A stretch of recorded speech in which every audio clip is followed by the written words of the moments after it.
Obec Zdobín, okres Trutnov.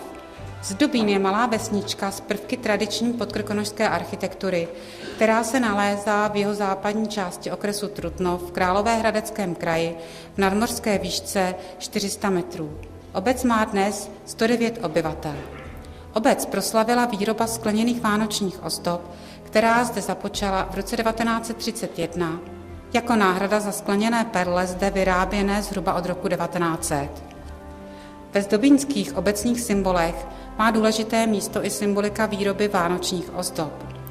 Autor znaku zde vycházel z motivu vánoční hvězdy. Ostatní figury ve znaku jsou pak převzaty z erbů grodeckých a kotulínských. Prosím starostu obce Zdobín, pana Luďka Zívra, aby převzal dekret o udělení znaku a vlajky.